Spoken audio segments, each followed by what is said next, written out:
Hello, welcome to Community Corner. My name is DeWitt, and my two friends are... Hello, my name is Aaron Connie Castle. Hello, my name is Ryan Nicholas Gray. Today we are welcome two guests, Marilyn, Secatch, and Nimlin, both deeply involved in the art experience located in Pontiac, Michigan. This is a non-profit studio established to provide creative art space that is barrier-free and inclusive for all persons to experience the freedom of using all the various types of art to express themselves. They believe that everyone is an artist when given the opportunity. Both our guests have been active and volunteered hundreds of hours to bring art opportunities to those who can work alone or work with a companion or support staff. Please welcome Aaron, Ryan, Marilyn, and Sue. Hi. Hello. Hi. Welcome to the show. Thank you.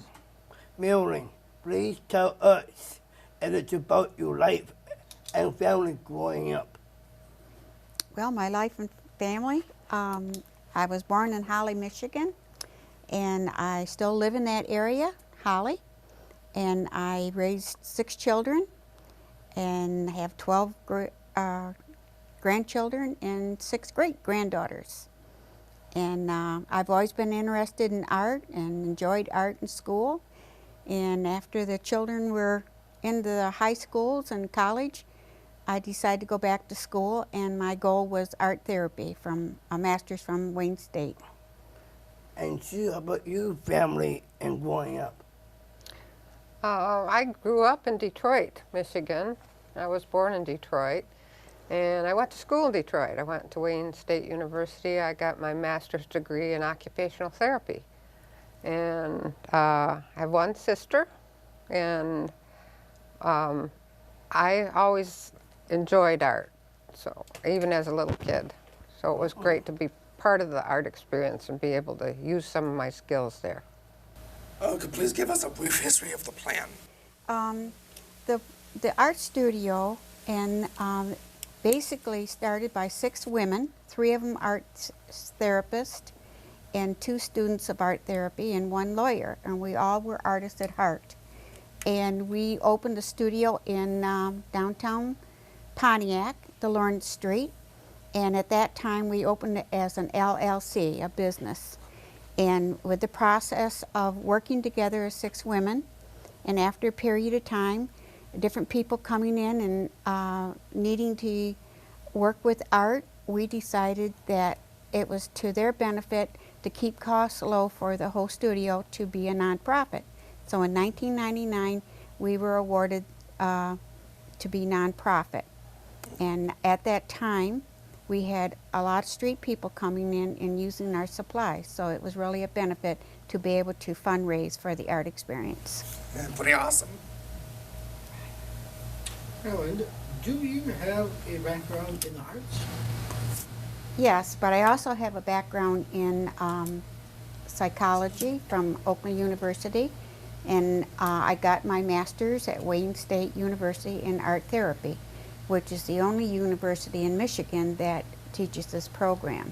So when you're going through that program, you are dealing with a lot of creative art experiences that you're able to use those experiences to help other people enjoy art as a healing and a expressive part of their life. Thank you. Sue, what is your background with the arts? My background is, as I said before, I have a degree in occupational therapy, a bachelor's and a master's degree in occupational therapy. And part of our curriculum was to use arts as therapy. And so I had classes in drawing and painting and ceramics and weaving and woodworking and a variety of handcrafts. So that was sort of my formal background, but as a child I always just liked to pick up a pencil or a crayon and draw or paint, and I had a family that really encouraged that, and they were also artistic, so that's how I got involved with the arts. When did you get involved in arts? When did I get involved in arts, or involved in the art experience? Involved in the art experience. I knew one of the founders. I knew our friend Katie Sirowitz, who was one of the founders, and she invited me to come to the studio one night and just do art with them. And that's how I got involved. And I followed the art experience as it moved from one location to another.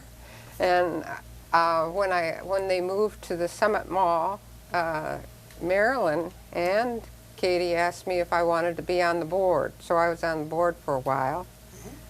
And then, so I've been a participant and a board member, and sometimes I do classes.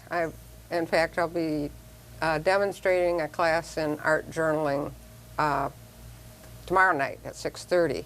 And then the class will be a 4-week class after that. So I teach people how to do art journaling. Marilyn, please tell us how you became involved in the art experience.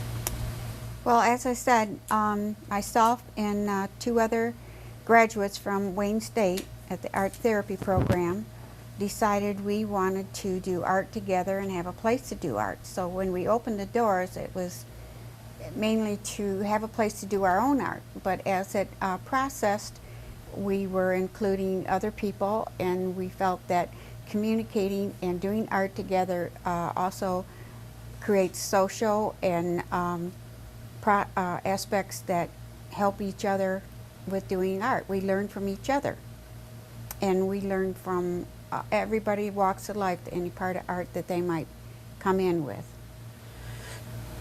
Marilyn, please share your personal vision as you were part of the original plan. Okay, I was when we first opened the doors, I was the one that handled all the bills. Has nothing to do with an art, but it felt like an art at times. And so the original plan was to basically just to bring people in, and from that we developed the open studio, which is from 12:30 to 3:30. Anybody can come in and enjoy the art in different mediums that you might want to try.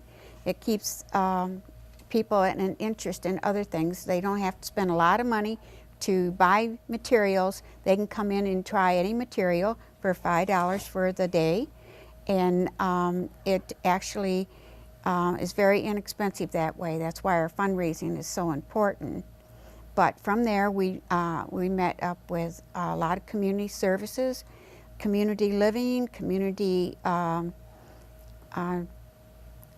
I think it's believed Community Network, and then Easter Seals, MORC programs. They have brought groups in for classes, plus anything that they might have a need for, we tried to develop something creative for them. And we've also worked with senior citizens and homeschoolers, and again, people that just kind of stumble into our area and hear about us and just want to come in and explore art. So we have people with various abilities sitting next to each other doing art. Sorry. They might have somebody that comes right off the street sitting next to a CEO that's come in to do art with us. So we like that it's an integrated place where anybody can come and do art. Yeah, art really brings everybody to the same level as a learning experience with art materials. And we used to have a class where we try to get it together from high school students from the Kennedy Center in Pontiac. Used to come over every Wednesday night after school, and we'd have art classes with students there, and we involved the community also, so children from other schools were able to come. But the most important thing is that it's inclusive for everyone.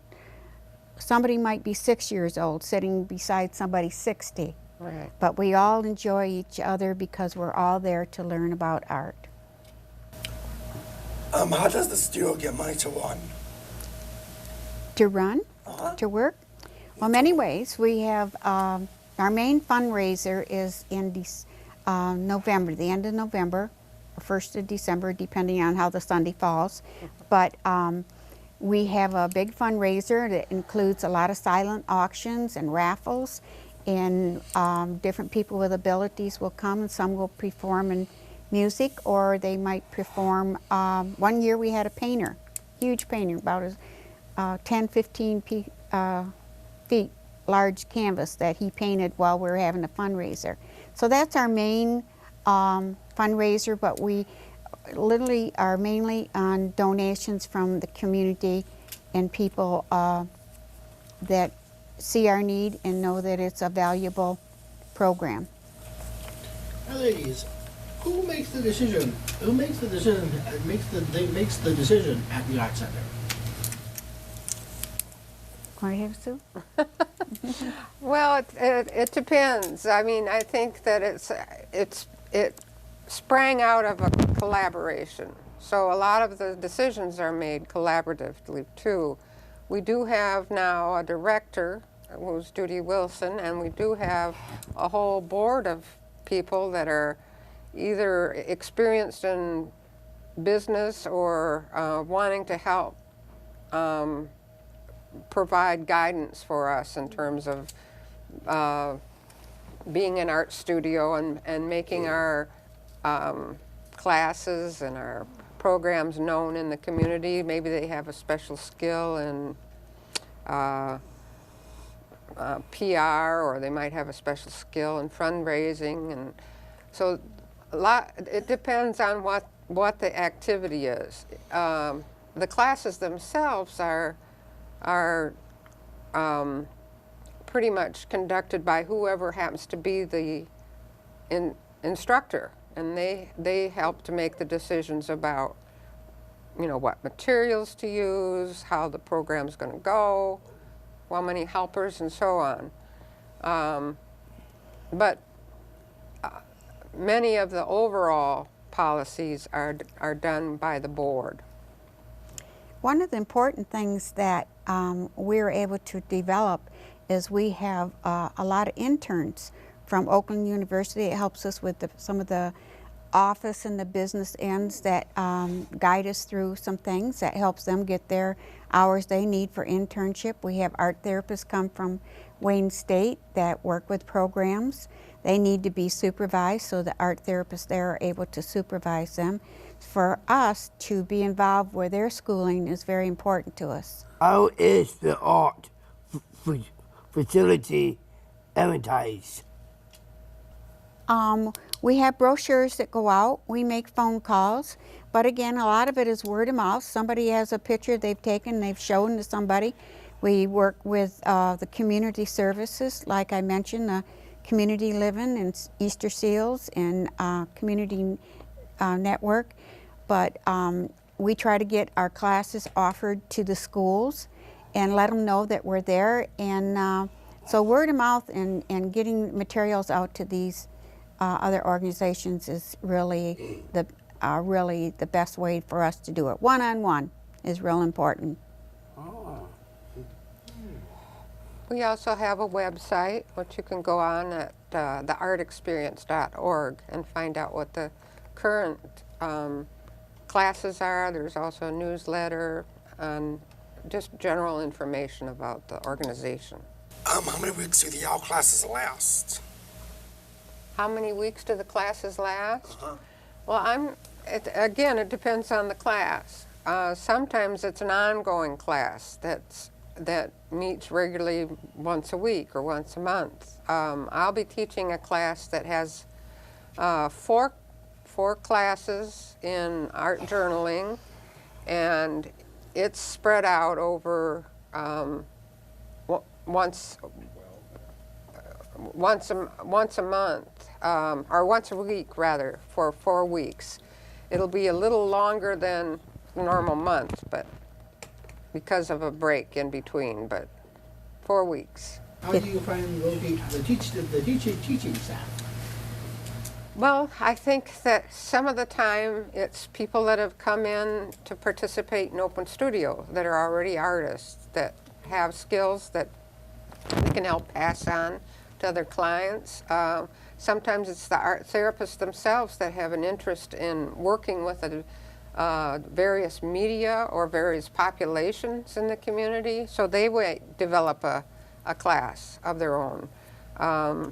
Occasionally we bring somebody from the outside that has an experience that that none of us in the current group have, and they come in and give a class.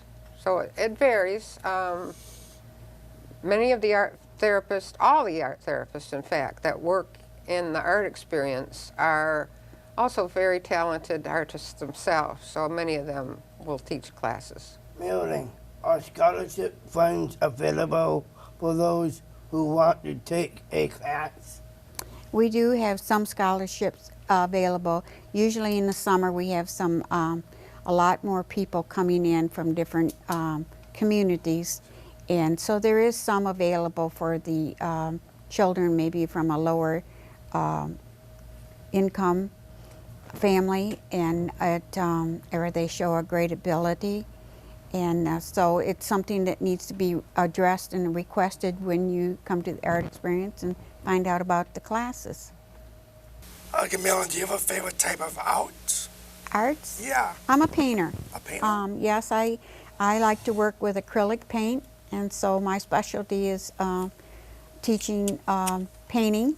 We don't use oils too much at the the art experience, because oils can become very messy. It's not saying we wouldn't, but acrylic